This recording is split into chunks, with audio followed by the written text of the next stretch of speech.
ইরানে মার্কিন ইসরায়েলি হামলা ও যুদ্ধবিমান ভূপাতিত হওয়ার সবশেষ পরিস্থিতি। মার্কিন যুদ্ধবিমান ভূপাতিত ও পাইলট নিখোঁজ। ইরানের আকাশসীমায় যুক্তরাষ্ট্রের একটি যুদ্ধবিমান ভূপাতিত হয়েছে বলে স্বীকার করেছেন এক মার্কিন কর্মকর্তা। রয়টার্স, নিউ ইয়র্ক টাইমস, অ্যাক্সিয়াস এবং ওয়াল স্ট্রিট জার্নালের মতো আন্তর্জাতিক গণমাধ্যমগুলো জানিয়েছে, নিখোঁজ পাইলটকে জীবিত উদ্ধারে বর্তমানে জোর তল্লাশি অভিযান চালাচ্ছে মার্কিন সামরিক বাহিনী। এর আগে ইরানি গণমাধ্যমগুলো দাবি করেছিল যে নিখোঁজ পাইলটের সন্ধানে মার্কিন বাহিনী উদ্ধার অভিযান শুরু করেছে। তেহরানে মার্কিন ও ইসরায়েলি বাহিনীর হামলা। ইরানের রাজধানী তেহরানে যৌথভাবে হামলা চালিয়েছে যুক্তরাষ্ট্র ও ইসরায়েল।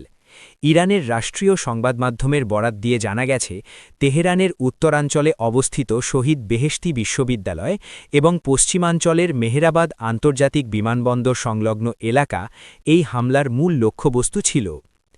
ইরানের ৭০% ইস্পাত উৎপাদন সক্ষমতা ধ্বংসের দাবি নেতানিয়াহুর। ইসরায়েলের প্রধানমন্ত্রী বিনিয়ামিন নেতানিয়াহু দাবি করেছেন, সাম্প্রতিক এই হামলায় ইরানের ইস্পাত উৎপাদন সক্ষমতার প্রায় ৭০%ই ধ্বংস হয়ে গেছে। সামাজিক যোগাযোগ মাধ্যমে প্রকাশিত এক ভিডিও বার্তায় তিনি এই ধ্বংসযজ্ঞকে নিজেদের বিশাল সাফল্য হিসেবে আখ্যা দেন। নেতানিয়াহু জানান, এই ক্ষতির ফলে ইরানের ইসলামিক রেভলিউশনারি গার্ড কোরের অর্থনৈতিক ও সামরিক দিক থেকে মারাত্মকভাবে পিছিয়ে পড়বে।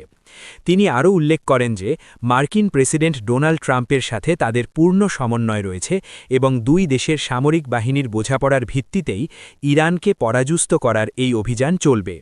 পাশাপাশি লেবাননে হিজবুল্লাহর ওপর ইসরায়েলি বাহিনীর কঠোর হামলা অব্যাহত রয়েছে বলে তিনি নিশ্চিত করেন। সূত্র আল জাজিরা।